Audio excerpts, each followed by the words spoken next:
I've always been fascinated by true crime because I'm amazed by what people can endure and yet somehow manage to rebuild their lives. He's made me a very strong person. I'm not a victim, I'm a survivor. In this series, I'm going to meet some truly incredible people who've endured horrific situations and yet who have found the inner strength to carry on.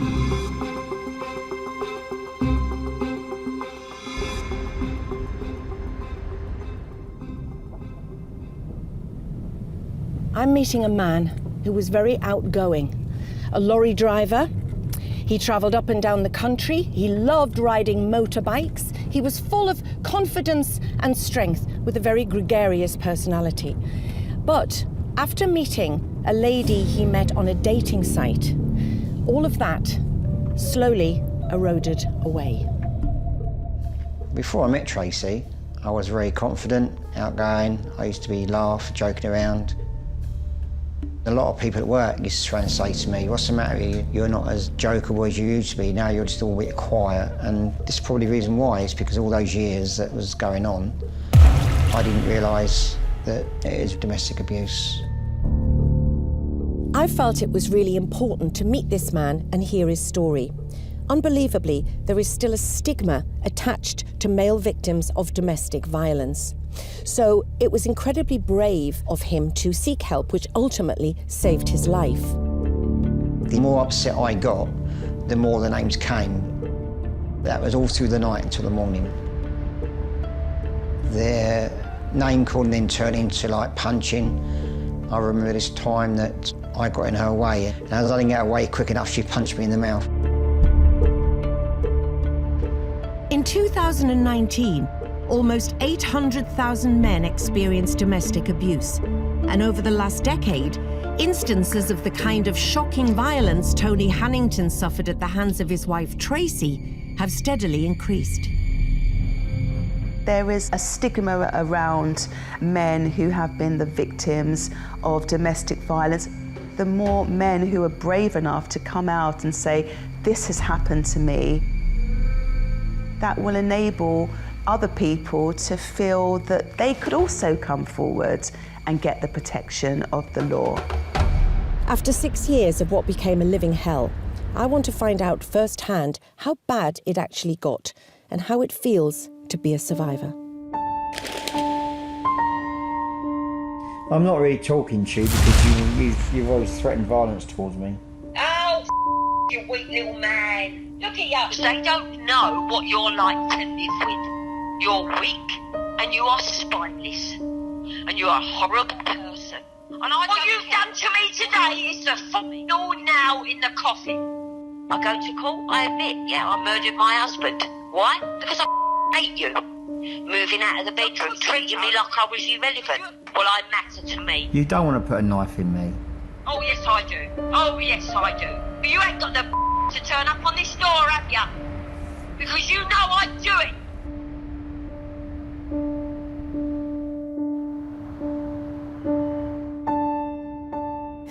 So, Tony, thank you for coming along today to talk to us and to tell us your rather harrowing story. But before we get there, I just want to find out a little bit about young Tony. Tell me where you grew up. Tell me a little bit about your family and what your childhood was like. I was born in Hampshire, and then my dad was in the army. When he came out of the army, we went to Dartford, and that's where we stayed, really. And what about any siblings? Yeah, I have 5 sisters and 2 brothers, and that makes me the 8th. I was going to say thank you for doing the maths for me. My sister used to babysit me a lot, you know, and stuff, but I was kind of a bit of a rebel out of them all. You were the rebellious one? Yeah, I'm afraid. Tony's rebellious behaviour masked a deep insecurity caused by a childhood illness that had left him unable to keep up at school. I had epilepsy. Did you? Well, I went to school one day and I was writing when I was 6 years old, I remember, and then all of a sudden I don't remember nothing else. I remember waking up in hospital. Because you had a fit? Yeah, and it kind of wiped away all my education, everything. It must have been tough for you then. It was quite hard. I went to like a kind of special school. That was because they thought you had learning difficulties, is that right? Yeah. Obviously, going back in those days, they didn't know how to treat it. Obviously, going through what I did, it did rebuild me a little bit. To get ahead in life, Tony faced an uphill struggle. But with the support of his family, he began the hard graft of overcoming any setbacks and making a life for himself. Yeah, my sister, she sat me down and said, you know, you've got to do something now because you can't do anything. You know, how are you going to cope through life? What did she mean you can't do anything? Well, I was reading and writing and stuff. You were still struggling with reading and writing? Yeah. Right, okay. So she sat me down and she got a book and she taught me to read and write, basically. Did she? Yeah, she did, yeah. A couple of years later, I took the exams to become a scuba diver, and I did. And oh, you did? Yeah, and I was taken from there. And I got up to a dive master. And was that something that you were doing as a hobby, or did you want to do that as a career? I wanted to do it as a career, really. I wanted to go like abroad and work as an instructor, but I never did get that far. Life got in the way? Yeah, it did, yeah. Tony became a director of a transport business and drove trucks for a living. It was a job he loved. He went on to marry twice and became a proud father. But after his second marriage failed, he went on to a dating website, which is where he met Tracy. Kind of looking for friendship, I suppose. Just friendship. So we just agreed to meet up, and we did, basically. So you went on your first date? Yep. And where did you go? We went to the Strawberry Fields in Essex. What's the Strawberry Fields? It's a pub. Oh, is it? It's a beefeater. Yeah. A beefeater? I think it's called Strawberry Fields, but yeah. Right, okay. Something like that. And just tell me about how you felt about her and how she felt about you. The date went quite well. We laughed and joked a lot, you know. So there was an immediate sense of humour being shared? There was a lot of connection there, put it that way. Did you fancy her when you met her? Yeah, she was a nice-looking girl. But then you didn't contact her for a month. Why? It's because she never contacted me, so I didn't contact her. You know, I didn't want to be pushy or nothing like that. So, it's not being pushy to ring her up for a second date, Tony. I know, I thought, you know, that's what I thought, really. I thought, nah, you know. Yeah, they're flocking. I'll leave it to her. Know, so I thought, well, she's interested, she'd give me a call. Having called him back, Tracy and Tony quickly became an item, spending every spare moment together, going out for meals and hanging out at Tony's flat for cosy nights in. Did you get to meet many of her friends? No. Did she have any friends? Yeah, she had quite a lot of friends, but I didn't really meet none of them, to be fair. We were just so involved with each other, you know, because we really got on. This woman came along and she seemed to be, you know, a good companion. You had a laugh together? Yeah, it was mostly all the time it was quite happy, you know. Believing he'd found his soulmate, Tony let Tracy move in with him just 3 weeks after their very first date. So then you're living together? Yep. And how do things go? It was great, it really was great. I mean, well, you know, she used to cook and she was a good cook. We used to get on really well. When do things start to change, Tony? Got married. That was the big downer of it all. And we got married. And then things started going wrong from there, really. Having known each other for only 6 months before wedlock, Tony soon found himself in the marriage from hell. Tracy began starting arguments over the smallest of things and running Tony down. Over the next 12 months, it descended into a barrage of verbal abuse, both at home and on the phone in texts and calls while he was at work. Have you got any that I could listen to? Yeah, you can listen yourself. Nobody bothers with me. No one. Not even you. So stay away. Because no one knows what it's like to live with a pathetic parasite like you. You have used me. And you can't do it anymore. I'll be home. No, you won't be home, Tony. Because I promise I will put a knife in you, and I don't care if you've got me on loudspeaker. Now, if you want to put me to the test, do it. You're a yellow belly. There's nothing manly about you. You're pathetic. Pathetic. Blimey. So a tiny little thing would set her off? Yeah, was kind of like, I don't know what I was thinking, to be fair. It was just like, yeah, okay, she'll calm down. And that's how it went, really.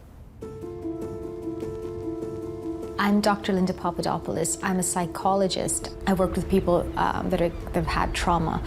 One of the things that being on the receiving end of abuse does, it's intended to disempower, it's intended to minimize, it's intended to belittle.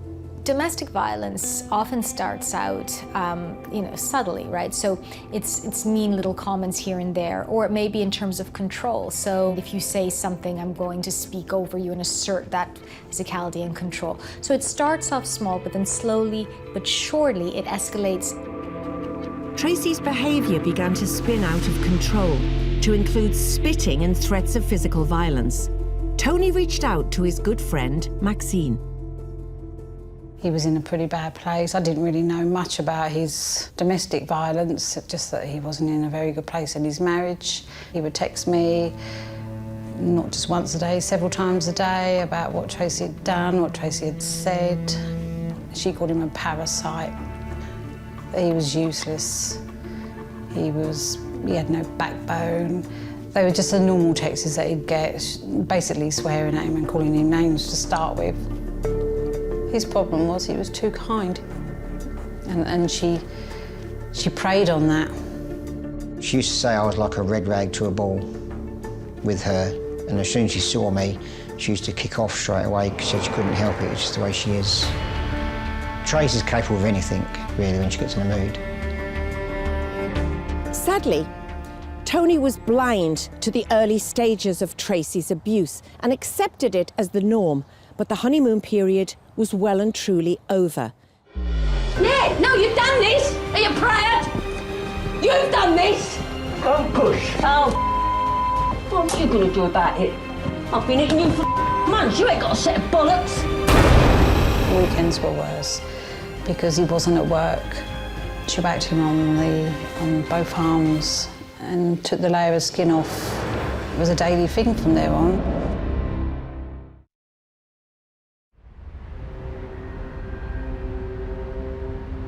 In 2012, truck driver Tony Hannington met 56-year-old Tracy on a dating site. 3 weeks after meeting, she moved into his flat, and within 6 months they were married. But before long, Tracy had begun a daily campaign of verbal abuse that quickly escalated into something far more terrifying. Have it! Yeah, have it! Yeah, go on! Have it! Don't be so destructive! No, I can, because I bought it. Why are you throwing everything? Yeah, no, you've done this. Are you proud? You've done this. Don't push. Oh, Don't slap either. what are you going to do about it? I've been hitting you for months. You ain't got a set of bollocks. What? That's all you've used as an excuse. I'm a victim. Oh, piece of I wish I never met you.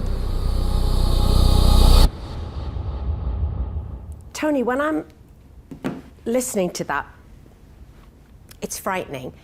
And when I look at you, it just breaks my heart because you can hardly make eye contact with me when I'm listening to that. How do you feel watching someone else listen to what you went through?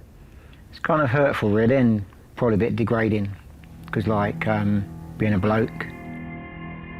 People that abuse are very clear as to what needs to happen. I need to isolate you, I need to make you feel dependent on me, and I need to make you feel like you're worthless and useless, that no one would want to help you, that you don't deserve help. And also, of course, I told you that you're stupid because you are stupid, and you're lucky that I'm here telling you that you're that. You know, the level, the sinister nature of it, you know, for someone that hasn't experienced it, and it can't be overstated because it's constant, it's always around you, it's consistent, and that's why for so many people this awful question of, well, look, why didn't you just leave? If only it were that simple. When did it go from verbal abuse to physical abuse? It was small reasons, but she used to escalate herself because I think she used to work herself up. Do you know what I mean? Because, like, if I stayed home one day and she went out cleaning, she'd come home and say, "What have you been doing?" I'd say, "Nothing." I says, "Chilling, my day off." "Oh, so you ain't done nothing?" And then she'll go into a big frenzy then. Where would you, are we talking like? Yeah, just my arms, basically. Yeah. And probably a slap around the face, something like that. That's about it, really. On the first instance, you know, when we first started. And how did you react to that?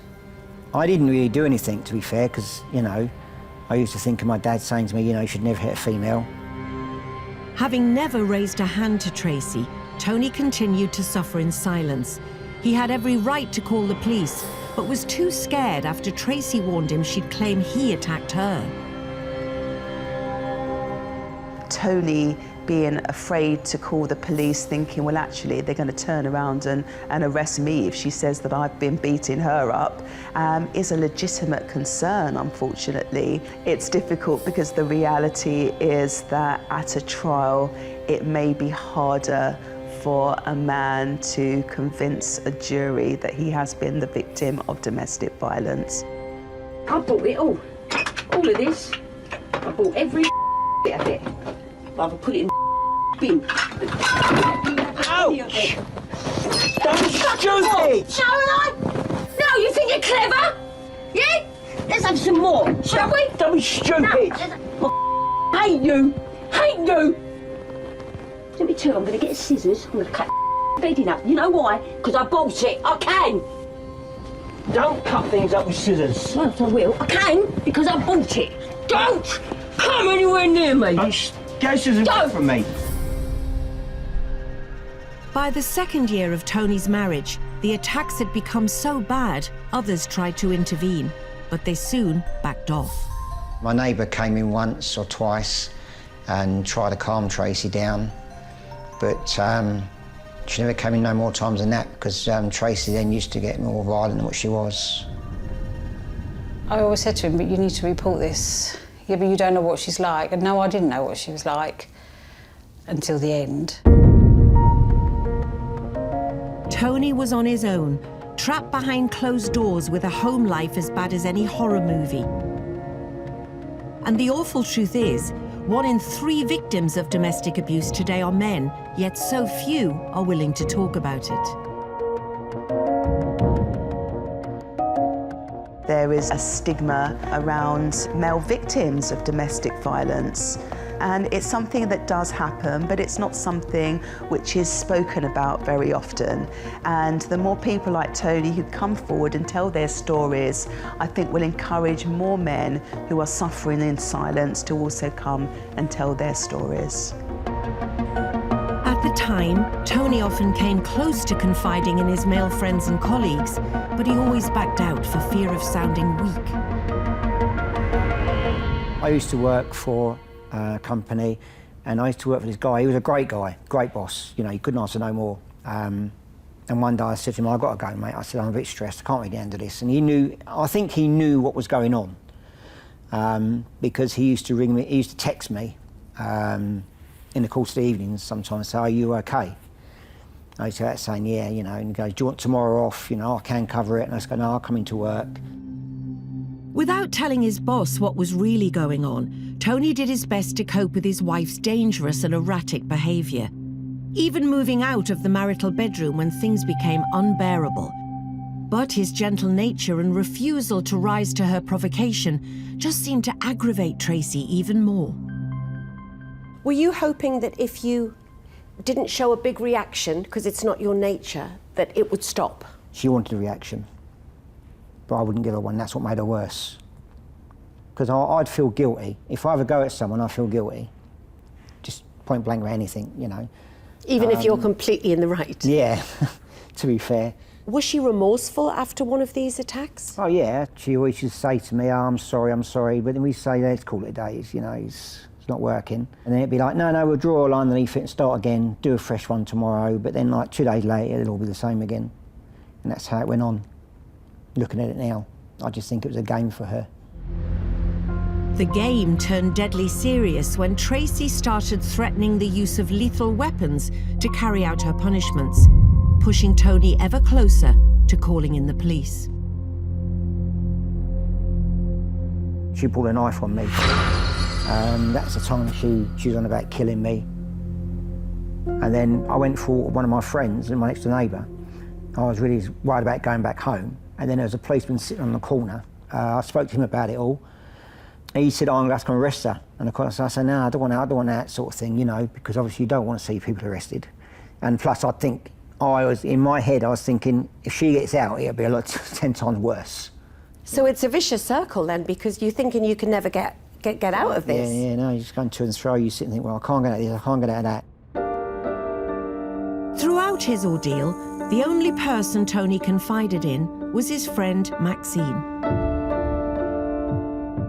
The weekends were worse because he wasn't at work, so he was there 24/7 with her in that house. And it just escalated from there.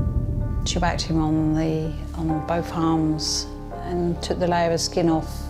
It was a daily thing from there on. But for Tony, the physical injuries weren't the hardest to deal with. A common method an abuser will use on their victim is isolation and control, which is exactly what Tracy set out to do to Tony. Tell me the sort of things that she was saying to you about social media. She had access to your social media. Why did she have access to it? She was my friend on Facebook, wasn't she? And if I didn't have a friend on Facebook, then I was hiding something. You know, that's the way she looked at it. So I used to put her as a friend, but then she used to go through my friends really thoroughly, and, you know, so I don't like to take him off. I don't like to take her off. My friends' daughters, I like to take all them off because of the way she was. Did she accuse you of inappropriate relationships with those people? No, she accused me of fancying them.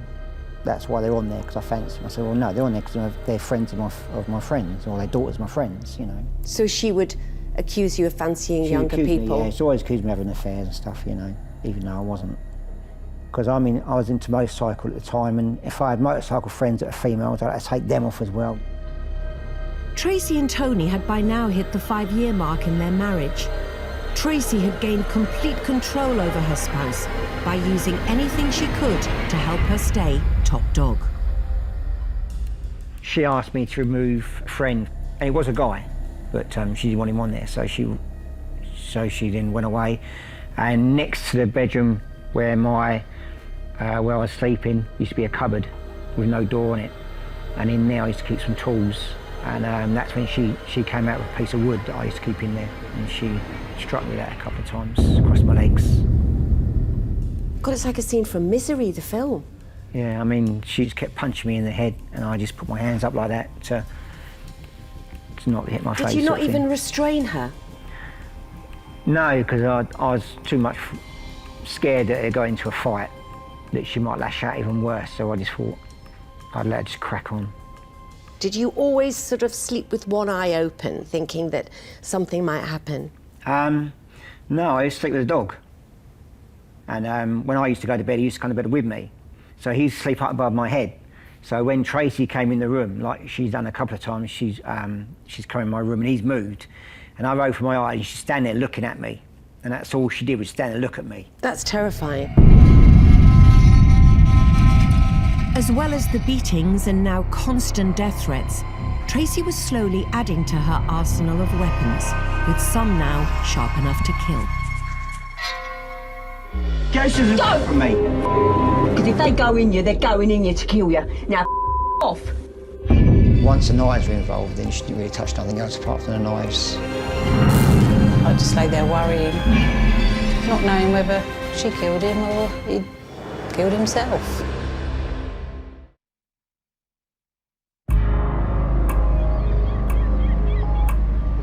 Tony Hannington, once a burly truck driver, was now a mere shadow of his former self.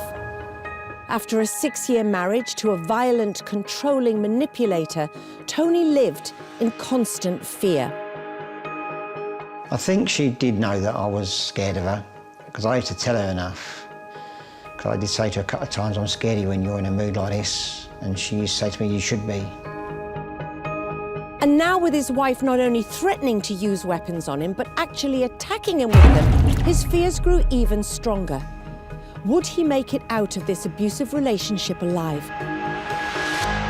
Must have been on tenterhooks all the time, thinking that she could be really nice one minute and the next minute she could snap. Yeah, I mean, it's kind of like a light switch, really. You know, the expression on her face, you know, you look at that thing, oh, she means this, you know. So, you know, but then it got to she would get a claw hammer and smack me across the legs on it. Really? When I was in bed, she used to hit the covers across my legs, and if I didn't move me in time, I would have copped it, sort of thing, you know. But anything she got her hands on, really. So this wasn't something that was just a scuffle over the dishwasher? No. She would wait till you were in a position where you were pretty helpless? Yeah. Only Maxine, the one friend he'd confided in, was aware of just how bad things had got. We had recordings of her in the bedroom, slapping him. Tony's saying, "Why are you doing this?" And she said, "Because I know you won't hit me back, so I know I can." All right, you've gone on about how mad I am. Now let me go mad, all right? Well, I'm a piece of shit and I wish I never met you. There was a time when I thought murdering you would be the answer to all my problems. Now watch me bring you down. That's how he lived his life. And it's something no one should have to do. Don't matter if you're a man or a lady. Shouldn't have to know that. No one should. Everyone's human. You're a human being. You don't deserve it. No one does. I mean, you know, were there many physical signs of the abuse? No, you couldn't see nothing. I mean, the only time was marked when she stabbed me in the hand. That's the time she put a knife to my neck. She pulled the knife down and I could see it going towards my stomach, so then I just put my hand in the way. And it went into my hand, hit a bone and came out. This was the moment that made Tony finally call time on his marriage. He told Tracy to get out of his flat, but she refused, giving him an ultimatum to give her the flat or she'd destroy it. Me and you are done. There is nothing you are ever going to do that's going to make this up. You can leave me this flat. Because come on, hell or high water, I will get this flat. Because I will take you off of this planet. You will give me this place. Because you have no place in here. Because I swear, if I don't stab you, I will set fire to this. Simple as. Tracy was there, wasn't she? She wasn't going to go, you know, no matter what. Even though I told her I wanted her to leave, she said she couldn't leave.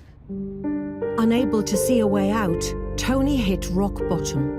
The desperation he felt at the time is shockingly not uncommon. In 2018, 11% of men abused by their female partner attempted suicide rather than seek the help they needed. Started again, it was like it never stopped. She was constantly going on at me. The more upset I got, the more of a kick she got out of it. I thought I was just existing, really. I didn't think I was living. You're in so deep. There's only one way out, really. So in the end, I just thought, I just gave up. I emptied all the tablets into that glass, wait for them to dissolve, stirred it up. With the liquid in the glass, I then started taking the rest of the tablets you swallow with. Then once I took them all, I started drinking the rest of the whiskey. And then I got into the bath. And then, it just sort of like started going dark very slowly, and then I passed out. Tony's attempt to take his own life was to be a turning point. He found the strength to confide in family members and organisations that are there to help. What made you reach out to the domestic abuse charity? Because my sister told me to, yeah. Because your sister told you to? She goes, I need to do something about it. She kind of stayed out of it, but she gave me advice, sort of thing. Tony contacted the Rising Sun. Although they were a domestic abuse charity set up for women, on hearing his plight, they gave him crucial advice to help him build a court case against Tracy. The lady at the Rising Sun, she's the one that said I should keep records. She said, try and record whatever you can and take pictures of your injuries. That's why I recorded stuff. Did you know that this was as common as it was, or did you feel that you were the only person No, I going thought I was through the only this? person. I thought, you know, it can't be until we actually sat and spoke to them. Then because I didn't even think really what domestic abuse was. But it's when you sit and speak to someone that's qualified, they tell you, and then you explain to them what's happened. They say that's a sign. They call them perpetrators. That's a sign of the perpetrator. Yeah. Encouraged to finally take action, Tony's next step was to gather the hard evidence, without which it would have been his word against Tracy's.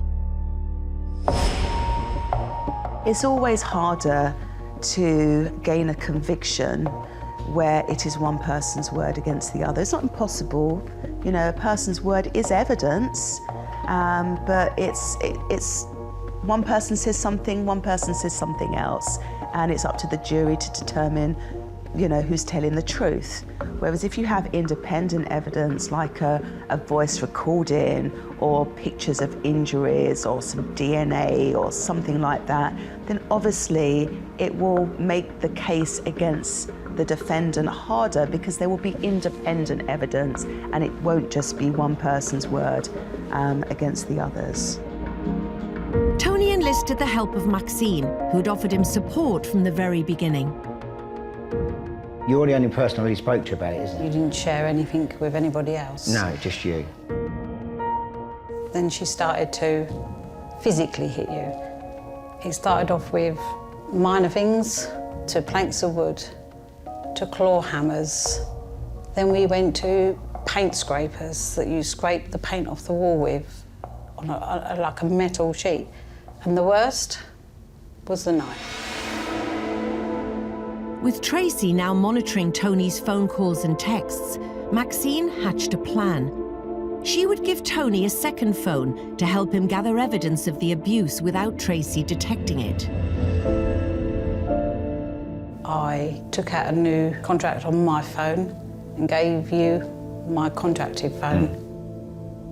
We decided that everything that you recorded and picture-wise, anything she'd done to you, we would put down in text. You would send everything to me and I would store them, so if we did need any form of evidence, then obviously I would still have it. I think I made it my mission to make sure that you got the help you needed. And it did kind of make me feel safe a little bit. I did give you ultimatums, so didn't I? You did, yeah. You I did say you'd go to the police for me. I said, if you don't do it, I will do it. In the end, they did it together, collecting evidence of Tony's 6-year marriage from hell, a catalogue of abuse that now included those shocking audio recordings. It was time for Tony to break free from Tracy's abuse once and for all. And I was told to go to the police station. The DC there said to me, that's it, we've read enough now, you know. And they sent 2 police cars down with 4 police officers to arrest her. I am extremely proud of what you've done. I thought you'd been free.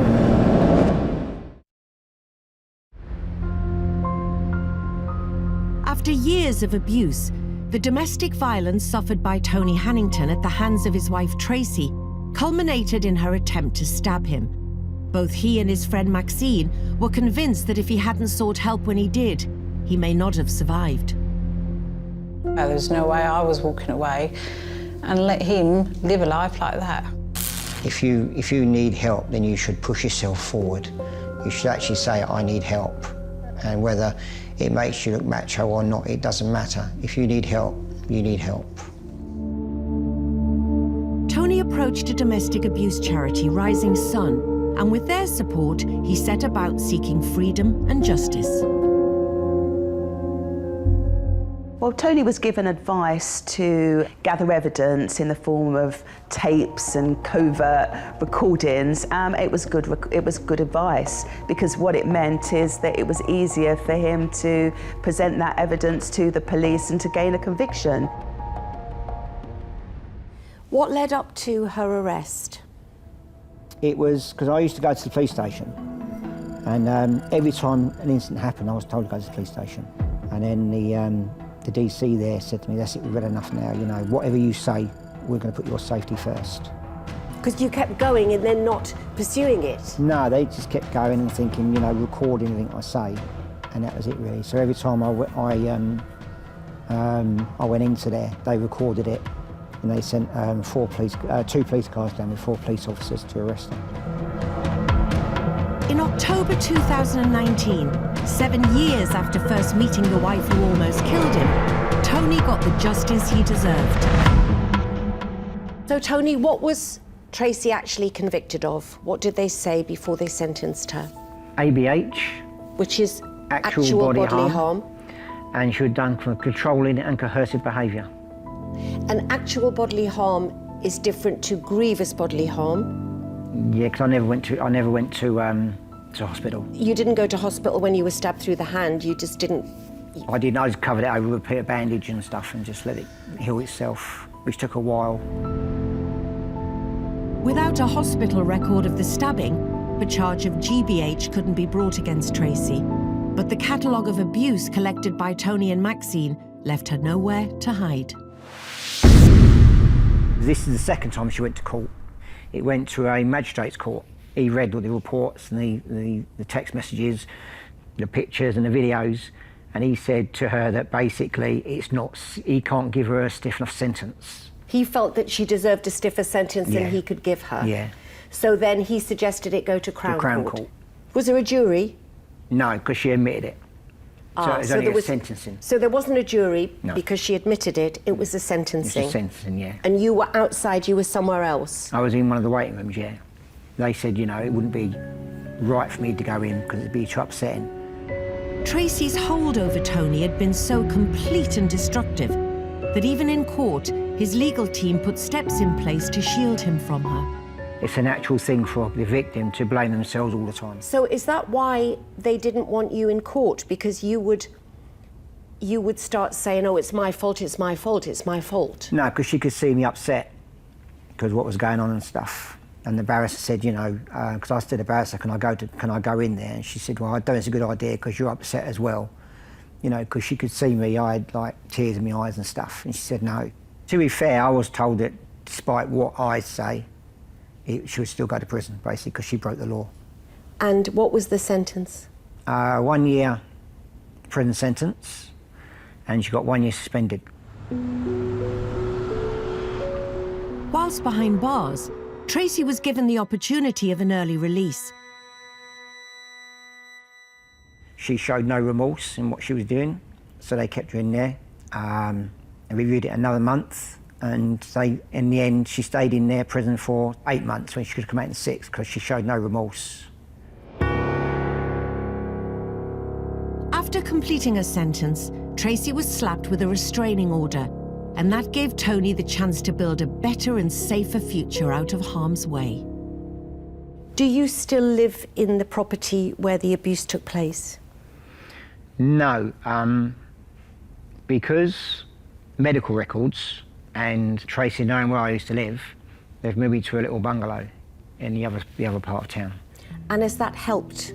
It has, being in yeah. the It's same like place? a big weight lift on my shoulders. What has been a help to you is Rising Sun, and I believe there's another organisation that helps male victims of domestic abuse. Mankind. It was someone from the Mankind Initiative, a specialist charity that supports male victims of domestic abuse, who encouraged Tony to use his voice to help others. How did you get involved with them? He texted me, or he sent me a text message.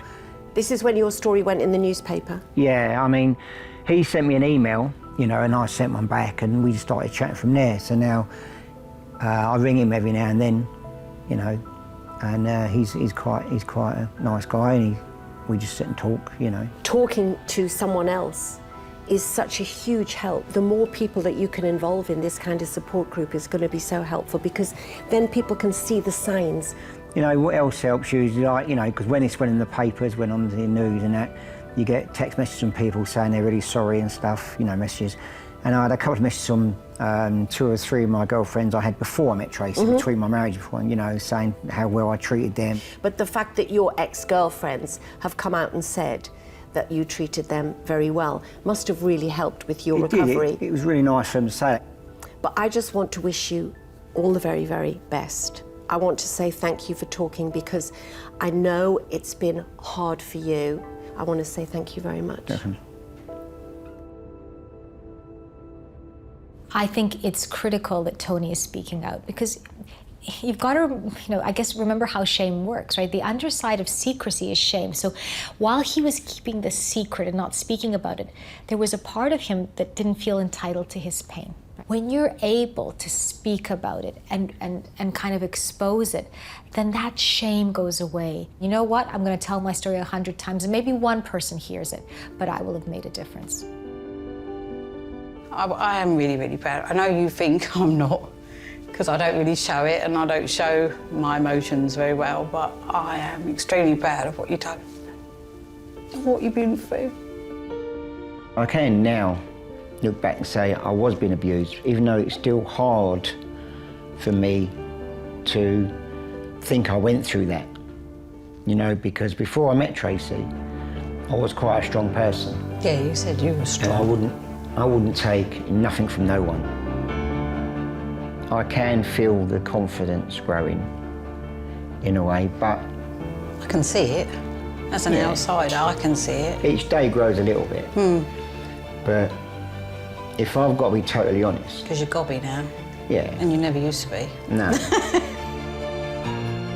I am kind of proud that I actually got through it all. Once you've been through domestic abuse, you need to just find yourself. Then once you've found yourself, I think that'll be the proper road to recovery, once you get back what you've lost.